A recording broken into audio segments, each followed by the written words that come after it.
On September 19th, the Azerbaijani armed forces began anti-terrorist activities in Karabakh. Less than a day later, the Armenian separatists capitulated, and Baku announced the beginning of the integration of the Armenian population of Karabakh as Azerbaijani citizens. What was that about? A lightning war or an internal Azerbaijani operation? Why did Armenia abstract and the rest of the countries in the region support Baku? Finally, how will this conflict affect absolutely everyone in the European Union? AZfront gives an explanation. The confrontation in the region lasted more than 30 years. 2 successive wars led initially to the occupation of about 20% of Azerbaijan's territory and the emergence of about 1 million Azerbaijani refugees, then to the almost complete liberation of the occupied territories in 2020.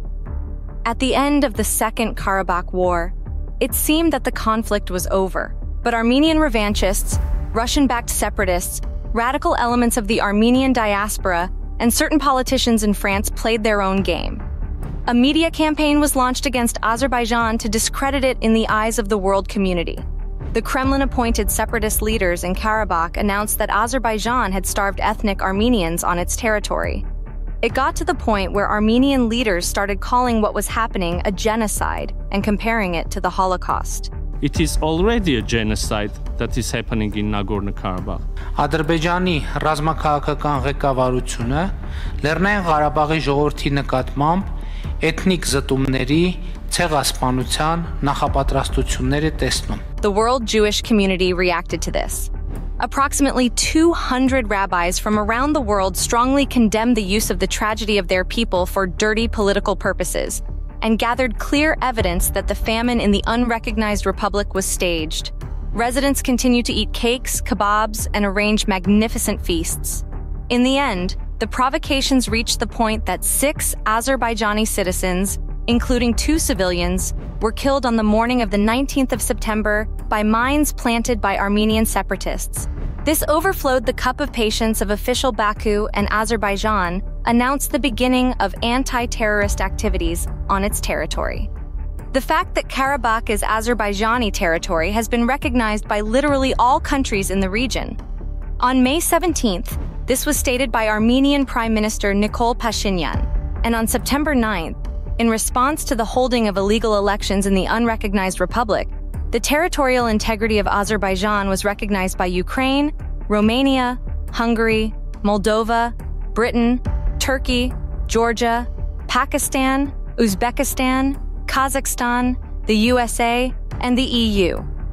All these countries and organizations condemned the elections.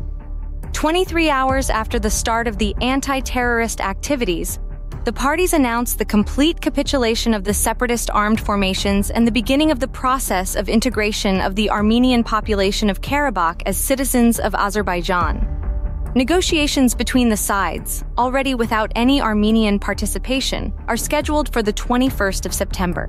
The European press notes that credit should be given to the Azerbaijani armed forces, which carried out the operation in the best possible way.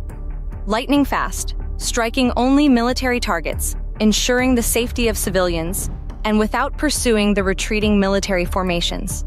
Thus ended the troubled time in the history of Azerbaijani Karabakh. The territory has returned to its rightful owners, and the residents who were expelled from their homes more than 30 years ago will be able to return to the liberated and restored territories. It may seem that the Karabakh story is the last thing that concerns Europeans. No other EU country has common borders with Azerbaijan. France's activism can be explained by the huge Armenian diaspora, which pressurizes certain politicians. But for the rest of the countries, it is just a television story. But this is not quite so. Azerbaijan is one of the main countries by means of which Russian energy resources are substituted in the European market.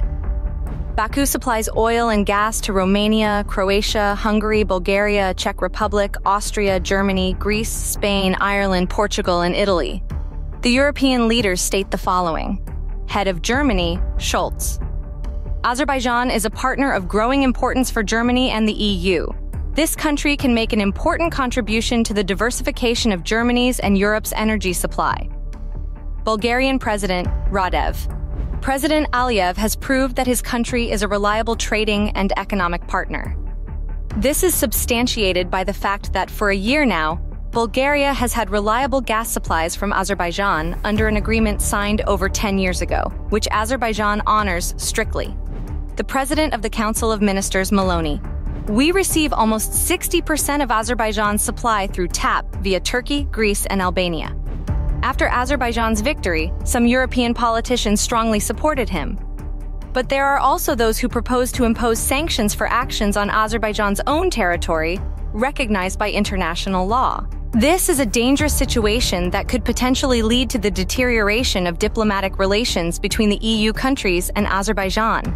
And this, in turn, will lead to the fact that the residents of Bulgaria, Romania, Croatia, and Hungary will have significantly colder apartments this winter.